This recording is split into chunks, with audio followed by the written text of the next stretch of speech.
Afin de réaliser une pâte à croissant, nous avons besoin de farine T45, de gruau rouge, une farine qui est riche en gluten. Nous avons besoin également d'eau, de lait entier, de sel fin, de sucre semoule, de sucre inverti, de levure fraîche, qu'on appelle également levure biologique de type Saccharomyces cerevisiae, et pour finir, du beurre sec, qu'on appelle également le beurre de tourrage, qu'on utilisera dans la détrempe, mais également pour le tourrage à venir de la pâte. Bien entendu, on pourrait très bien utiliser du beurre fin ou extra fin dans la détrempe, mais le beurre de tourrage a un point de fusion plus élevé et nous permettra d'avoir un travail de la pâte beaucoup plus facile. Disposez tous les ingrédients à l'intérieur de la cuve, hormis le beurre sec.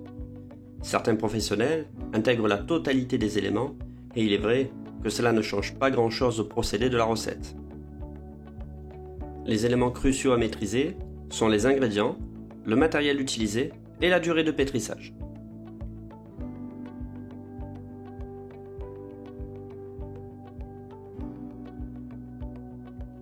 Procédez à la première étape de fabrication de la pâte, le phrasage, qui se fait en première vitesse durant 2 minutes.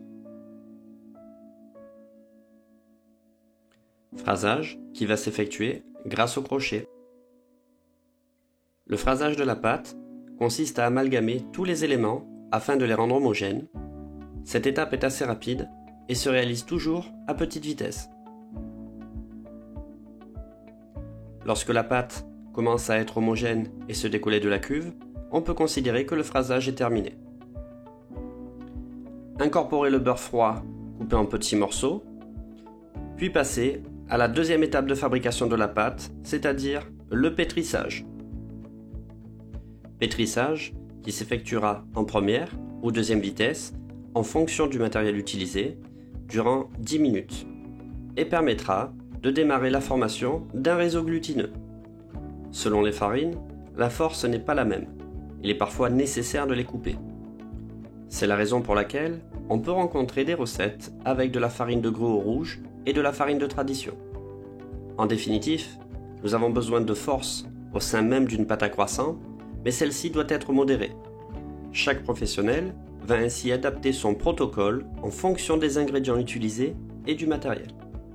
Attention à ne pas trop pétrir, car l'excès de pétrissage génère de la force. De même, la fermentation et le tourrage génèrent également de la force au niveau d'une pâte. C'est la raison pour laquelle le pétrissage doit être parfaitement encadré.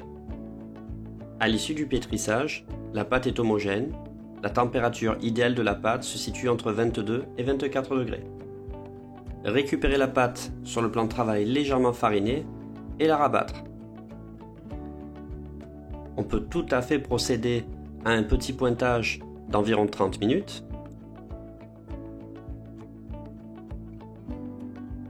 Conditionnez le pâton et placez-le au surgélateur 45 minutes à 1 heure afin de bloquer la fermentation. Puis, entreposez-le au réfrigérateur entre 3 à 4 degrés toute une nuit. L'étape en surgélation est conseillée afin de réduire la fermentation, sachant que la pâte sera travaillée le lendemain.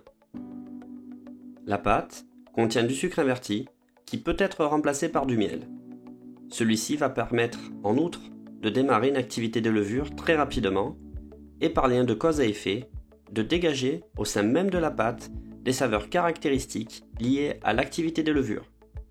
Le lendemain, étalez la pâte pour lui donner une forme rectangulaire d'une épaisseur d'environ 7 à 8 mm. Intégrez le beurre dans la pâte qui aura été préparée, mise au format et surtout à une température adéquate. En effet, celui-ci doit être tempéré et doit développer la même consistance que la pâte. Taillez les extrémités de la détrempe et les superposez sur le beurre. En outre, il n'y aura aucun surplus de pâte sur les côtés, ce qui est un net avantage car bien souvent, le beurre est mal réparti sur les extrémités. Cette intégration du beurre s'appelle la méthode superposée.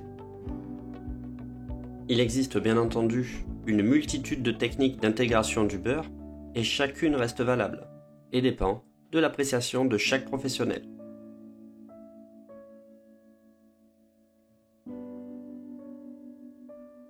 Abaisser la pâte jusqu'à environ 5 mm d'épaisseur.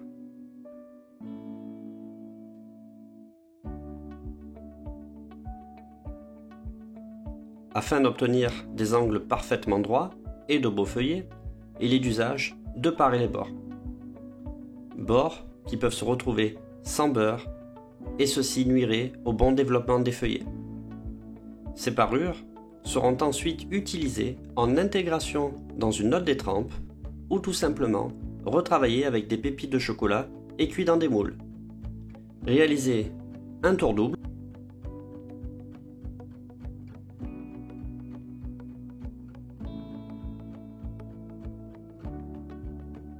Abaissez à nouveau.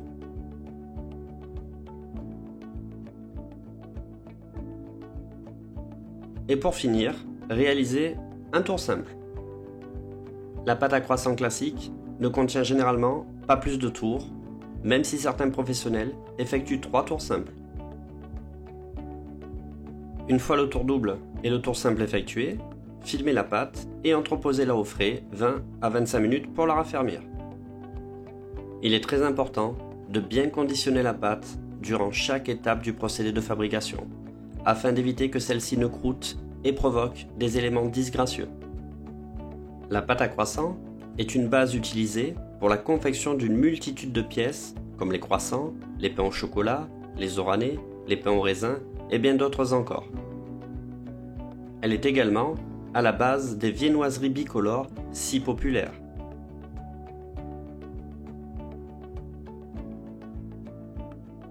Abaissez la pâte sur 3 mm.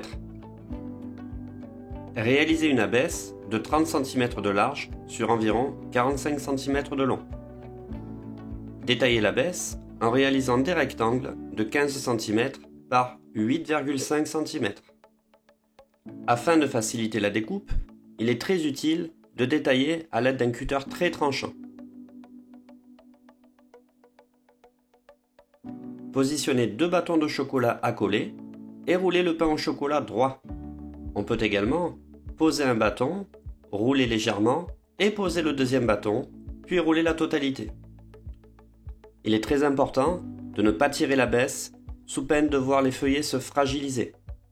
Positionnez la clé sur le côté et pas en dessous, ce qui évitera que la pièce s'ouvre complètement lors de la pousse. Quel que soit le façonnage, pour réaliser de belles pièces, il est crucial de ne pas trop fariner les abaisses. En effet, elles ne requièrent que très peu de farine. Une abaisse trop farinée ne permettra pas une bonne adhésion des feuillets entre elles et sera néfaste pour l'harmonie de la pièce. Les pains au chocolat sont donc plaqués. D'ailleurs, il existe une controverse sur l'appellation pain au chocolat ou chocolatine. Chaque professionnel lui attribuera un nom en fonction de la région, mais que ce soit un pain au chocolat ou une chocolatine, le plus important, c'est que cela soit bon. Une fois les pièces façonnées et positionnées sur plaque, elles vont partir en chambre de pousse afin de fermenter. Cette deuxième étape de la fermentation se nomme l'après. L'après va permettre d'augmenter considérablement le volume des pièces. C'est lors de l'après qu'une pièce de viennoiserie va acquérir toutes ses particularités qui vont lui conférer cette texture et cet alvéolage si caractéristiques. L'après mené à son terme, on observe un bon gonflement des pièces. Dorez délicatement à l'aide d'une dorure enrichie en jaune d'œuf et en crème, ce qui va apporter une brillance et nous permettre de dorer qu'une seule fois. Pour faciliter ce travail et éviter que les structures s'effondrent sous des coups de pinceau maladroits, les pièces, une fois les pousses effectuées, ont été entreposées au frais quelques minutes afin de les raffermir. Dans le cas des pâtes levées feuilletées, c'est aussi un net avantage pour la cuisson qui permettra d'avoir des feuillets beaucoup plus stabilisés. Une fois la dorure appliquée, on peut enfourner environ 20 minutes à 160-165 degrés.